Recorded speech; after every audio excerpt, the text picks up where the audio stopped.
Gaza में चल रही बमबारी के बीच पुतिन ने बहुत बड़ा एक्शन लिया है। रूस ने अपनी न्यूक्लियर पावर से लैस बुलावा मिसाइल का परीक्षण कर नई खलबली मचा दी है। कहा जा रहा है कि पुतिन की इस बुलावा मिसाइल के टारगेट पर एक नहीं बल्कि 3 देश है। यही बात ज़ेलेंस्की और बाइडेन के बाद नेतन्याहू को परेशान कर रही है। Боевая тревога, ракетная атака. Боевая тревога, ракетная атака. 3, 2, 1.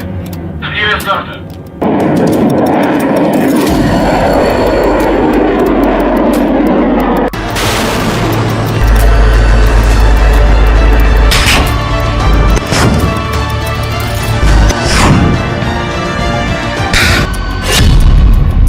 पुतिन के न्यूक्लियर बुलावा का बवंडर।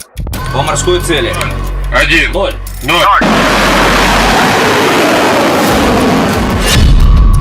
पानी वाली मिसाइल से पुतिन करेंगे विनाश।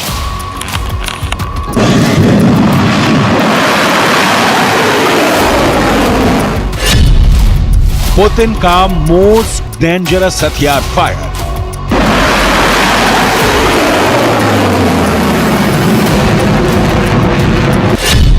एक बुलावा 3 शिकार।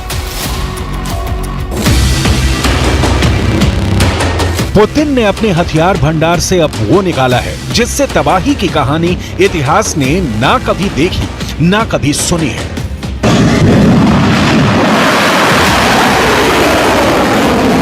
Боевая тревога, ракетная атака.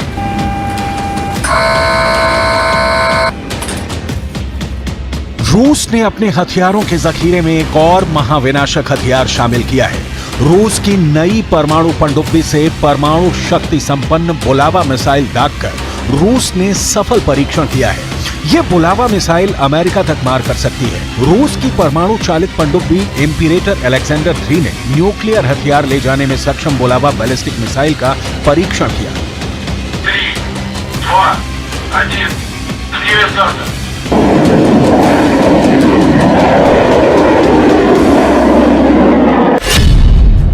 रूसी रक्षा मंत्रालय ने एक बयान में कहा कि पनडुब्बी से बैलिस्टिक मिसाइल दागना टेस्ट का अंतिम चरण है, जिसके बाद इसे नौसेना में शामिल करने का निर्णय लिया जाएगा।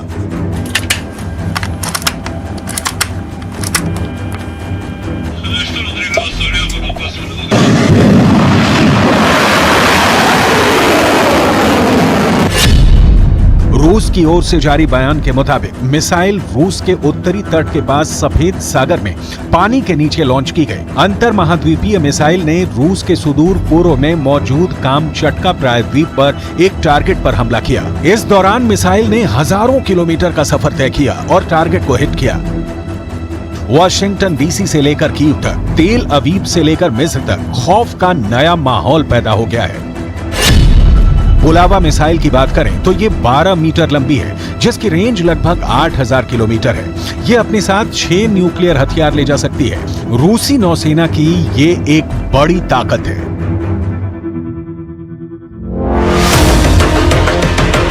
छह न्यूक्लियर बम यानी 6 शहरों की तबाही। और जाहिर है ये शहर सिर्फ यूक्रेन के नहीं होंगे, इसकी जद में अमेरिका के शहर भी हैं। रूस ने अमेरिका तक मार करने वाली मिसाइल का परीक्षण करके पश्चिमी देशों को कड़ा संदेश दिया है। ये मिसाइल रूस का सबसे खर्चीला हथियार कार्यक्रम बताया गया है। बुलावा मिसाइल की ताकत रूस को इस क्षेत्र में अभेद बनाती है। बुलावा मिसाइल जिस नई पनडुब्बी से लॉन्च की गई उसकी डिटेल समझनी भी बहुत जरूरी है। इम्पीरेटर अलेक्जेंडर 3 नई बोरेई श्रेणी की परमाणु पनडुब्बी में से एक है जो 16 बुलावा मिसाइलें ले जा सकती है। नौसेना के पास बोरेई क्लास की 3 परमाणु शक्ति से चलने वाली पनडुब्बियां हैं। एक का परीक्षण पूरा हो गया है, 3 अभी निर्माणाधीन है। रूस ने बुलावा की फायरिंग का वक्त नहीं बताया, लेकिन जब आप इस बुलावा मिसाइल की खासियत जानेंगे तो क्लियर हो जाएगा कि वक्त किन देशों का खराब हो सकता है बुलावा फायर होगी तो। क्योंकि कहा जा रहा है एक बुलावा का 3 शिकार है। पहला अमेरिका, दूसरा इजराइल और तीसरा Ukraine.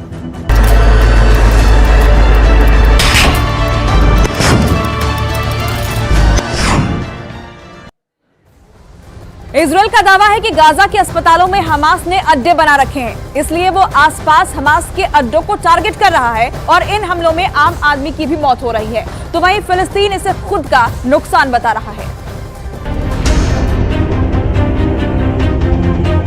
Here you can see the IDF soldiers exposing a tunnel opening. This is part of an operation, a ground operation that was conducted on the hospital, then revealed a tunnel that was being used for terror infrastructures in the Qatari hospital.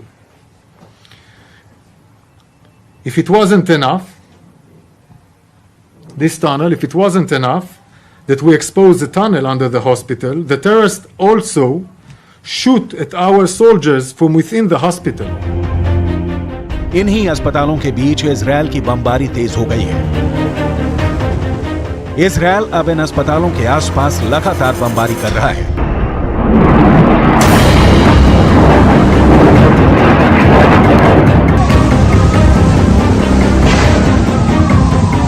ऐसे ही कई हमलों के बाद Hamas ने भी जवाबी कार्रवाई की और उत्तरी इजरायल में कई शहर उसके टारगेट बने। रात हो या दिन 24 घंटे लगातार गाजा पे हमले जा रहे हैं आईडीएफ के, और एक बहुत बड़ा हमला हुआ है। न्यूज 18 इंडिया इस वक्त गाजा बॉर्डर पे मौजूद है इजराइल की तरफ, और वहां से आपको एक बड़े हमले की तस्वीर आपको दिखा रही है। इस समय देख सकते हैं आप उत्तर गाजा में शायद जबालिया या बेट हनून है, उसी का इलाका है, उसी के आसपास का, वहां एक बहुत बड़ा हवाई हमला किया गया है। धमाके लगातार हो रहे हैं, लेकिन ये बड़ा हमला हुआ, और एक ही नहीं, उसके बगल से एक दूसरा गुबार भी उठता हुआ हमें दिख रहा है। हमास के रॉकेट को रोकने का दबाव बहुत ज्यादा है, और अब हिजबुल्लाह की तरफ से भी जो प्रेशर आया है उसे इजरायल का आयरन डोम भी नहीं झेल पा रहा।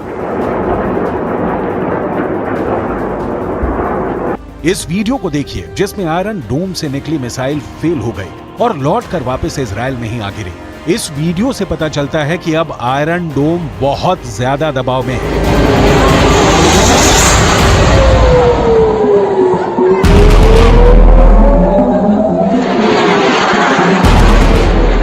आयरन डोम 24 घंटे काम कर रहा है, लेकिन ये भी एक मशीन है और मशीन भी थक जाती है।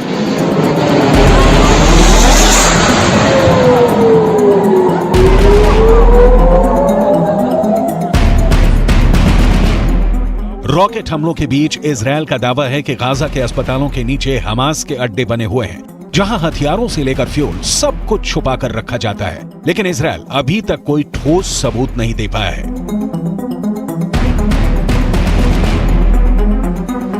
Hamas is hiding behind hospitals. Hamas is sickly exploiting hospitals to disguise its war machine. Our war is with Hamas, not with the civilians of Gaza. We will not accept Hamas' cynical use of hospital to hide their terror infrastructure. I want to repeat. Israel का पक्का इरादा है कि Gaza को half कर दिया जाए और फिर हमास को 100% साफ कर दिया जाए।